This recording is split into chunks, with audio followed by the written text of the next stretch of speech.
मानसिक रूप से पूरी तरीके से प्रताड़ित किया जा रहा है। बहुत ज़्यादा परेशान किया जा रहा है हमको।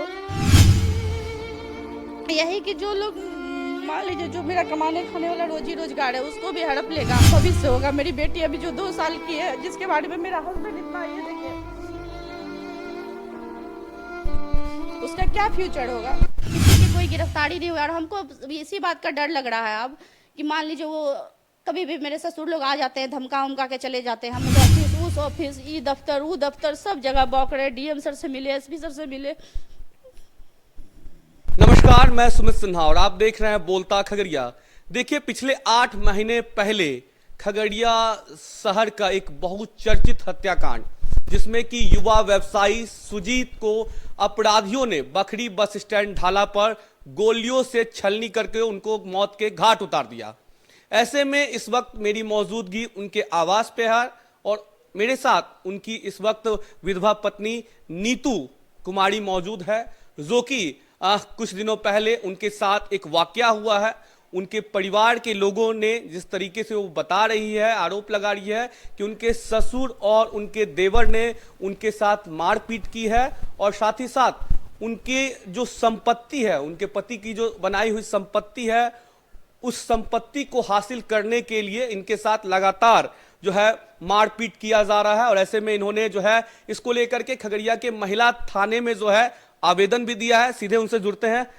क्या घटनाक्रम हो रहा है हाल फिलहाल से, जिस तरीके से आप बता रही हैं, किस तरीके से आपके परिवारजनों के द्वारा जो है आपके पति के जाने के बाद जिस तरीके से बता रही है मारपीट की घटना को अंजाम दिया जा रहा है, क्या कुछ है? हत्या यहाँ 17 तारीख को ढाला के पास कर दिया गया था। मेरे हस्बैंड की हत्या के बाद से ही मेरे ससुराल वाले लोग मुझे बहुत परेशान कर रहे हैं। वो लोग मेरी जो व्यवसाय है जिससे हम लोग कुछ कमा खा रहे हैं उसको हड़पने के फिर में वो लोग क्या कर रहा है कि जो हम लोग जहाँ अभी रह रहे हैं, ये जो इस्लामपुर है, यहाँ पे हम लोग लगभग 17 साल से रह रहे हैं। 17 साल पहले जब हम लोग यहाँ पे आए थे, मेरी शादी को 2006 में हुई थी। शादी 2006 में हुई थी। उसके बाद शादी के 1 साल बाद ही ससुराल वालों लोग मेरा घर से बोला था तुम लोग चले जाओ यहाँ से, क्योंकि ना हम तुमको खिला सकते ना तुम्हारी वाइफ को खिला सकते, ऐसा बोल के घर से निकाल दिया। मतलब शादी के जस्ट 1 साल के बाद आपको वहां से के बाद 1 साल के बाद ही हम लोग घर से बाहर आ गए थे। यहाँ आए, यहाँ पैतृक घर, हाँ पैतृक दान नगर में हम लोग रहते हैं। पैतृक घर हम लोग का इचरवा है। इचरवा यहाँ दान नगर में हम लोग रहते थे। तो दान नगर से हम लोग को 1 साल पहले ही घर, शादी के 1 साल बाद ही हम लोग को घर से भगा दिया गया। हम दोनों आदमी यहाँ रहे, यहाँ पे मुर्गी फार्म का काम स्टार्ट किए। लगभग हम लोग पन्नी कुछ नहीं था, यहाँ पे मुर्गी फार्म था, उसी के अंदर हम लोग पन्नी टांग के रहे, दोनों हस्बैंड वाइफ। और बहुत स्ट्रगल किए लाइफ में। जो भी स्ट्रगल करके जो भी अभी आप देख रहे हैं वो सब हम लोग दोनों का स्ट्रगल से ही बना है। जब तक मेरे हस्बैंड का तो सब कुछ ठीक था, ससुराल वालों का बिहेवियर भी ठीक था, वो लोग ऐसे यहाँ कोई नहीं रहता था। सिर्फ मेरे हस्बैंड और जो भी व्यवसाय से जुड़ा स्टाफ लोग है, लगभग 10 स्टाफ मेरे अंदर काम करता है। शादी के 1 साल के बाद आप पूरी तरीके से अलग हो गए? हाँ, पूरी तरीके से अलग हो गए थे। ससुराल वाला लोग बस आता था ओकेजनली, ऐसे आता था ओकेजनली, आता जाता था, उतना यहाँ पे रहता कोई नहीं था। रहते थे हम, मेरा स्टाफ लोग, हाँ पर्व त्योहार के दिन आता था, स्टाफ रहता था हमेशा, सबको बना के खिलाना, कोई भी होता था। बहुत स्ट्रगल किए हम लोग लाइफ में, बहुत स्ट्रगल किए। अर्ज से फर्श मेरे हस्बैंड दोनों का बहुत रात दिन का मेहनत है। यहाँ पे कुछ बनाए, मथुरापुर है, मथुरापुर में एक आइस फैक्ट्री डाले, होटल बनाए, बहुत सब कुछ किए। उसके बाद हम लोग का जब मेरे हस्बैंड का डेथ हुआ, डेथ के नेक्स्ट डे से ही देवर लोग का बिहेवियर एकदम चेंज हो गया। हस्बैंड को जला के आया, उसके सुबह हो के आके यहाँ ऑफिस में बोलता है क्या कि जितना मुर्गा मुर्गी वाला अथी चाहिए सब ला, हमें ले जबे वो घर पे। तो हम बोले कि काहे आप ये सब कह रहे हैं, कहाँ ले जाइएगा आप ये सब जो? तो बोल रहा है कि नहीं आप कौन देखेगा, आप जो भी है हम ही लोग न देखेंगे। उन लोग का महत्वाकांक्षा था कि मेरा छोटा वाला देवर यहाँ रहे, मुर्गा मुर्गी संभाले, और मझला वाला देवर को जो है ना मेरा हस्बैंड आइस फैक्ट्री में एज ए एम्प्लॉय रखा था कि तुम देख रेख करो, भाई है देख रेख करो, तुमको भी कुछ देंगे, तुम भी खाना कमाना और यहाँ देख रेख करना। तो आपके हस्बैंड सुजीत 3 भाई? हाँ, मेरे हस्बैंड 3 भाई हैं। पहले मझला, मेरे हस्बैंड सबसे बड़े हैं, उसके बाद मझला वाला है अजीत, उसके बाद छोटा वाला है मनोज, और मेरे ससुर जी प्रोफेशन से लॉयर हैं। हाँ, उसके बाद तब जाके यहाँ पे जब बर्फ फैक्ट्री में, मतलब उनकी हत्या होने के 1 दिन बाद ही इस तरीके? हाँ, उस 1 दिन के बाद से ही उन लोग का जो है ना बिहेवियर बहुत चेंज हो गया। वो उसके बाद ये बर्फ में वहाँ पे होटल पे गया, होटल का ऊपर का ताला उला मार के सब चीज़ मार के चाबी अजीत अपने पास रख लिया। हाँ, मझले वाला देवर जो वहाँ रहता था बर्फ मिल में, वो ताला उला मार के रख लिया। हम जब फोन करके एक दिन हम बोले कि हाँ एज एम्प्लॉय रखे थे, जब हम वहाँ पे गए, हम अजीत को फोन किया, जी तुमको चाबी दीजिए ना, हम जाएंगे देखने ओखने के लिए। तो डायरेक्ट बोलता है तुम्हारा कुछ नहीं है, तुम कौन है, तुमको हम काहे देंगे चाबी, ऐसे करके बोलने लगा पूरा। तो हम बोले कि आप हमको नहीं दीजिएगा तो किसको दीजिएगा, बोला नहीं तुम्हारा कुछ नहीं है, तुम अपना निकलो यहाँ से। ऐसे करके एक दिन गए हम आइस फैक्ट्री पे, 6 तारीख की घटना है, जिस दिन मेरे साथ मारपीट हुआ था। 6 तारीख को गए हम आइस फैक्ट्री 6 पे। तारीख को उसके बाद मारपीट। हाँ 6 तारीख को हम गए थे वहाँ आइस फैक्ट्री। उस दिन हुआ था कि हम रजिस्ट्रेशन करवाया इस फैक्ट्री का, रजिस्ट्रेशन करवाया तो हमसे बोला गया कि वहाँ जाके बोर्ड लगवाने के लिए। मेरे हस्बैंड के नाम से ही आइस फैक्ट्री है, हम गए वहाँ पे बोर्ड लगाने के लिए। बोर्ड लगाने के लिए गए हैं तो वो लोग क्या किया है कि वो बोर्ड लगा के आए हैं, वहाँ बोर्ड भी तोड़ दिया। बोर्ड तोड़ दिया, यहाँ पे आया इस्लामपुर में, यहाँ पे मेरे साथ मारपीट किया, बोला कि निकल यहाँ से, अब घर में ताला मारेंगे, हमको घिसते हुए। साथ मारपीट किया? हाँ मेरा देवर, मेरा ससुर, मेरी सास, मेरी गोतनी सब मिल के आया है, पूरा मोहल्ला वाला सब सपोर्ट में जब आ गया है। आपके ससुराल पक्ष के जितने भी लोग थे उन्होंने आपके साथ हाँ सब मिल के मारपीट किया, बोला निकलो, तुम्हारा यहाँ कुछ नहीं है, यहाँ से निकलो तुम। घर में पूरा मतलब बहुत तरह बाल घिसते हुए घर से बाहर ले गया। मेरी छोटी बहन को हम तुरंत बोले बाहर, हमको गेट पर से हम उसको बोले मेरी छोटी बहन को कि जाओ निधि जल्दी से पुलिस को फ़ोन करो, ये लोग मारपीट कर रहे हैं। वो जब गई है फ़ोन करने के लिए, मेरी गोतनी और मेरी सास दौड़ते हुए उसके पीछे गई, गेट को पुश करते हुए गेट खोल के वो मेरी छोटी बहन, उसको बहुत गला उला दबा के ज़बरदस्ती मारने का कोशिश किया गया। हम जब उसके पीछे गए हैं तो मेरा देवर मेरे पीछे आया है, वो भी मेरे साथ बहुत मारपीट किया, अभद्र तरीके से, मत पूछे कैसे, मतलब लोग सब देखा वहाँ पे बहुत ज़्यादा, मतलब लग रहा था कि अब मार देगा वो पूरा। साक्ष्य अभी है आपके पास? मेरे पास साक्ष्य, मेरे पास वीडियो है जिसमें मेरी गोतनी और मेरी सास जबरदस्ती गेट खोल के उसमें घुस रही है और मेरी बहन को मार रही है। हम उसके बाद थाना हम 112 पे फ़ोन हुआ, पुलिस आया यहाँ पे, पुलिस आया, वो क्या बोलते टाइगर मोबाइल, वो आया, टाइगर मोबाइल के सामने सारा बातचीत हुआ।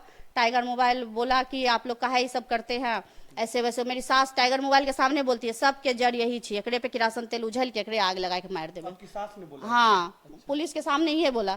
तो पुलिस बोला कि तुमको बोलने का तरीका नहीं है, इसको बाहर निकालो। तो जब इसके सामने बोल रही है ऐसे तो पता नहीं बाद में क्या करेगी।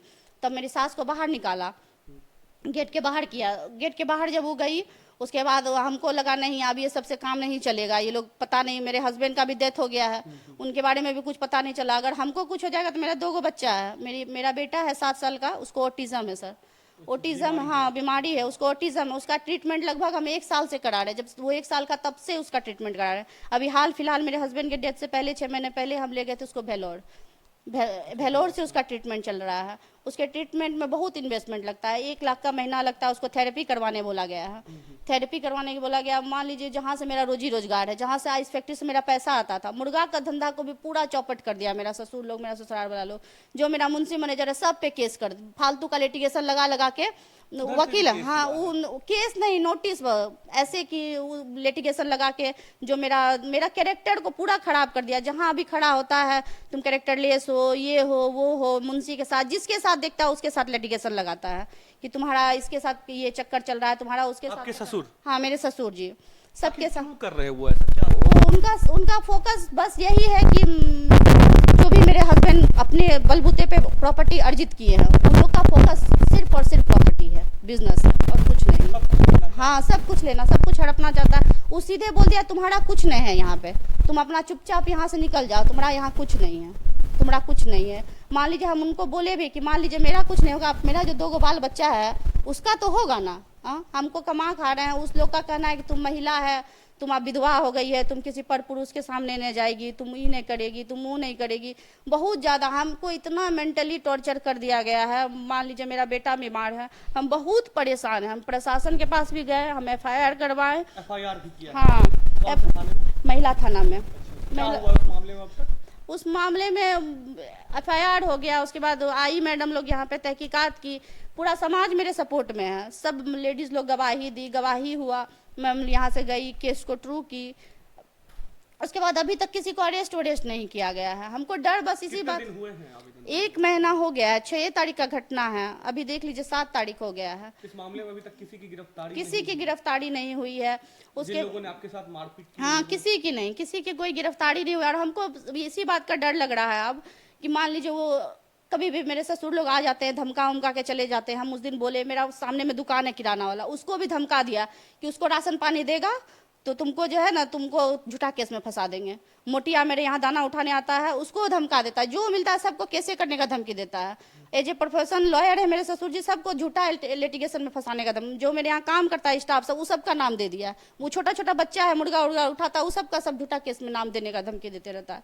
मेरा व्यवसायी को भी पूरी तरीका से हार्म करने का कोशिश कर रहा है, हमको लग रहा है कि हमको भी हार्म करने का कोशिश करेगा। हम इसलिए बहुत परेशान है, बहुत हमको समझ में नहीं आ रहा है कि हम क्या करें नहीं करें, कहाँ जाएं।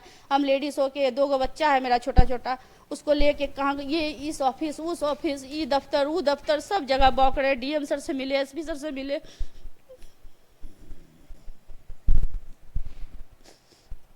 मतलब मानसिक रूप से पूरी तरीके से प्रताड़ित किया जा रहा है, बहुत ज्यादा परेशान किया जा रहा है हमको। क्या कहेंगे हमारे माध्यम से खगड़िया के पुलिस कप्तान से, क्या अपील करना चाहेंगे, क्या निवेदन करना चाहेंगे? यही कि जो लोग मान लीजिए जो मेरा कमाने खाने वाला रोजी रोजगार है उसको भी हड़प लेगा। मेरा 2 बाल बच्चा, मेरा बेटा देखिए 7 साल का है, उसको ऑटिज्म हो रखा है, कैसे होगा, उसका क्या भविष्य होगा। मेरी बेटी अभी जो 2 साल की है, जिसके बारे में मेरा हस्बैंड इतना, ये देखिए उसका क्या फ्यूचर होगा। बस यही हम आप लोग से आग्रह है कि कुछ इसमें आगे कार्रवाई हो, मेरे साथ इंसाफ हो, और क्या।